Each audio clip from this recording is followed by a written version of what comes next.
Hey guys, it's Dani. Alrighty, today we're gonna discuss about a topic that was suggested actually in the comment section a few days back, I think, and this is how I managed to keep all of these very different orchids in the same room. And I'm gonna tell you my secret today. It is actually a secret. Well, simply because nobody, I think, ever says it. And before you get your hopes very high, it's nothing extraordinary, nothing fancy or glamorous or extravagant. It is a truth that, for the sake of just talking, I think nobody actually says. And this is, I'll start with the secret, most orchids on the market and all orchids in my grow room, with the exception of one or two that might be experiments, kind of like the same thing. All of my orchids and most orchids on the market have a segment in which they're all okay, they're all thriving, they're all happy. And that segment is not a mystery, it's actually the intermediate to warm segment. And that's the whole secret. Now let's elaborate. Now, if you know a thing or two about orchids, or you read a thing or two, you know that some prefer more sun, more warmth, others prefer a sort of a dry down in winter, and so on. They all appear to be just so different between them. If you put a Kalia orchid, let's say, next to a Phalaenopsis orchid, things will not match. Actually, they will look like they're totally opposite things, when in fact and in reality, they're really not. Now, see, luck would have it that most orchids available on the market we can actually grow in pretty much home conditions. Now, there's a reason for that, and this is, well, we can grow them, that's why they're on the market. It's possible and plausible for us to grow them. So already there is a bit of a selection which we don't really know about. Nurseries and flower shops and everything carry those orchids because there's a high chance you can actually grow them pretty easy, even in a house. Of course, there are exceptions, but we'll get to them. And lucky for me, my grow room is predisposed to being intermediate to warm.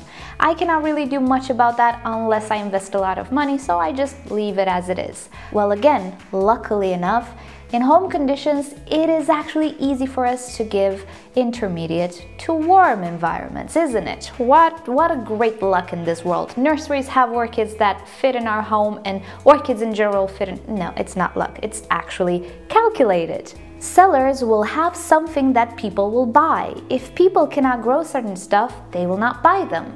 Again, exceptions, but we'll get to those. Therefore, sellers want to mainly have stuff that people want to buy because they can grow them. And it's like a vicious cycle.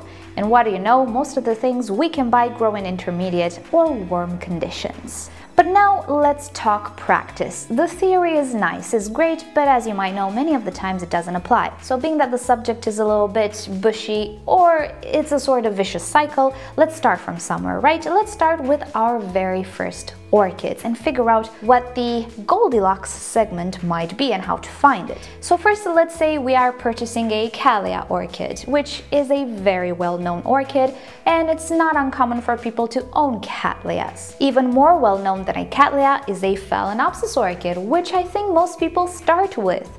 So let's presume that in our little collection we find a Phalaenopsis orchid and a Kalia orchid. What do we know about these orchids? Well, we know that the Phalaenopsis is a low light grower, so no direct sunshine. We know that phals are pretty warm growing orchids, but they cannot really tolerate extremes. They cannot tolerate extreme heat or extreme cold. And we know that they're not really all that fussy about humidity. They like over 40% humidity.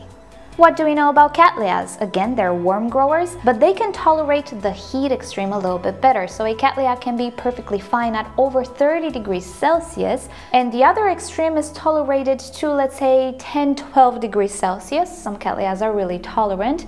She's not fussy about humidity, let's say. She likes over 40%, just like the Phalaenopsis, and she likes bright light. What could be the Goldilocks environment for our little collection of two orchids? Well, first, light is out of the question. One will sit next to the window, one will sit further from the window. We're not really interested in light all that much.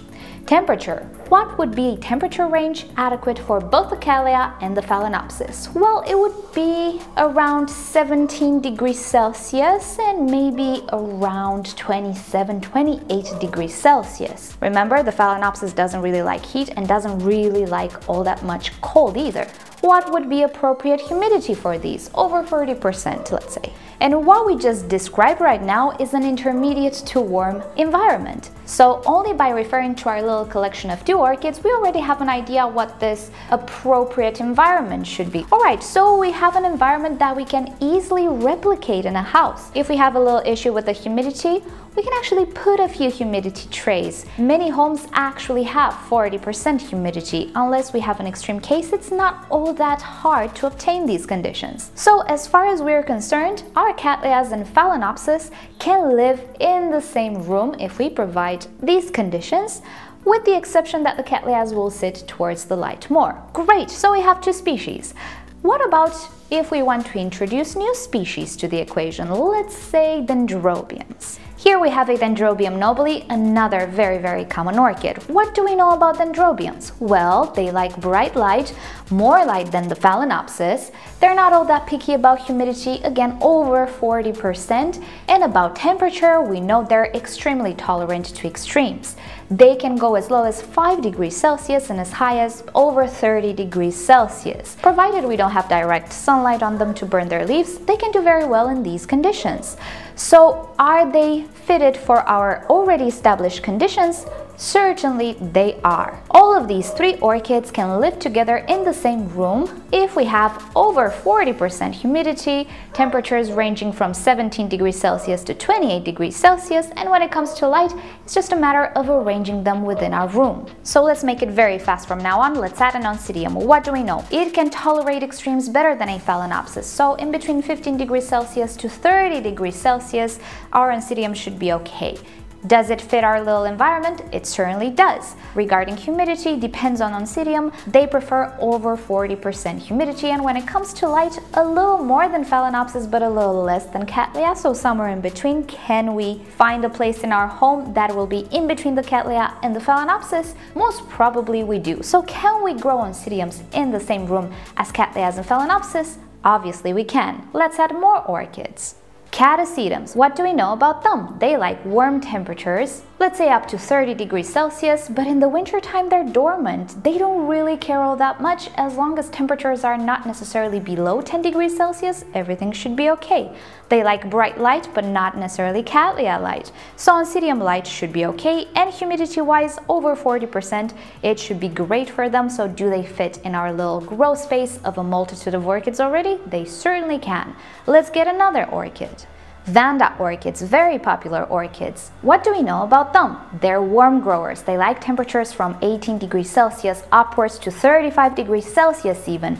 They like tremendous amounts of light, and when it comes to humidity, it doesn't matter all that much if we maintain them hydrated. So being that our environment already is intermediate to warm, in between, let's say 17-18 degrees Celsius to 28 degrees Celsius, do they fit in our little setup? They certainly do. Do they fit next to the Cattleya? Most chances are that they do. If you can provide Cattleya light, you should kind of be able to provide Vanda light as well. Are we okay with our 40% to 50% humidity? Certainly we are. Can we grow a Cattleya in this very same room with the other orchids? Certainly we can. And the list goes on and on and on. Epidendrums, Brassivolas, Epicattleas, Dendrobium Phalaenopsis, Ascasendas, Lalias, Angraecum, Arachnis, Doritis, all sorts of Oncidium intergenerics. Are they all capable to grow nicely in an intermediate to warm environment? They sure are, and they actually do it. So in the end, as you can see, the secret is not really that much of a secret. It's just knowing this and reaching to this conclusion after maybe some experience. But in the end, they kind of all fall in the same category, or basic care category. The difference is in details. The details actually form the knowledge. Even though Cattleyas, Phalaenopsis, everybody can live in the same room, it doesn't really mean they can live in the very same place and location, and they should be treated exactly the same. We need to know that Cattleyas do enjoy more light and Vandas really like a lot of light.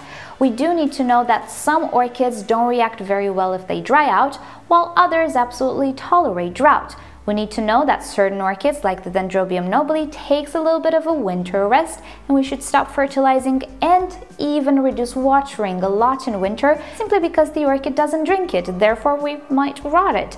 We need to know catasetums are completely dormant, particularly in the winter time. And I'm sorry about that dog, he's having a day today. And except these details, knowledge also knows which orchids don't fit in our little room of intermediate to warm growing orchids, because yes, there are some orchids which don't fit.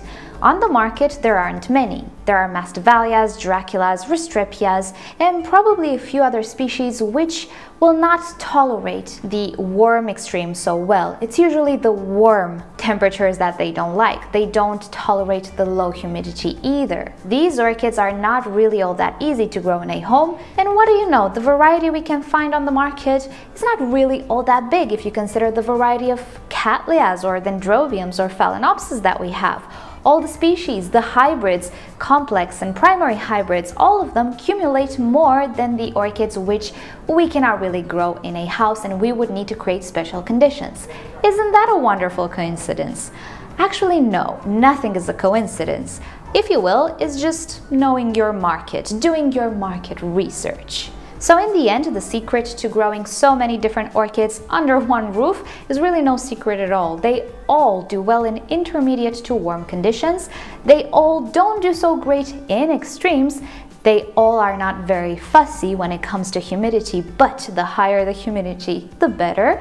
And also, they all like to be watered and fed, some less, some more. All we need to do is tweak other things, such as light and position, and our overall care, when we should water, when we should fertilize, when we should stop doing something for particular orchids, and so on. That's where the more specific knowledge comes into play. Our little grow space can hold so many orchids and so many varieties, but there are limitations. I, for one, definitely cannot grow Draculas in my very warm conditions.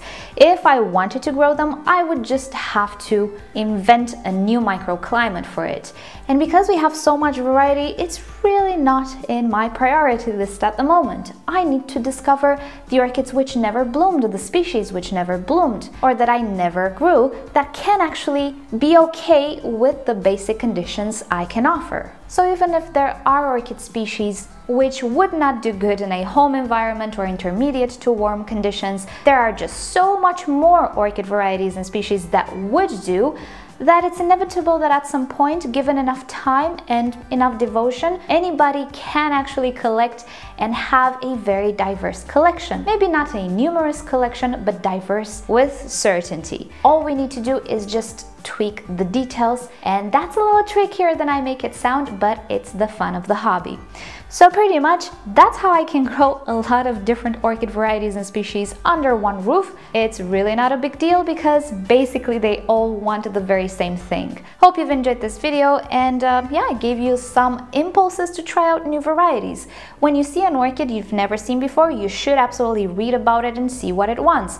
If it's one of those, like the Draculas, which make you go out of your way to create a microclimate, maybe not now, maybe it's not for you, depends. But most of the orchids you can find in nurseries, they kind of all want the very same thing. All you need to do is just tweak the other details and see the specific requirements of those orchids or hybrids that you should add to the core, let's say, requirements. So okay, thank you so much for watching, hope you've enjoyed this, and you know the drill, give this video a like if you've enjoyed it, or a dislike if you didn't enjoy it, subscribe to my channel for regular orchid videos, and don't forget to turn on notifications so you never miss a video. And with that said, I'll see you all next time, bye!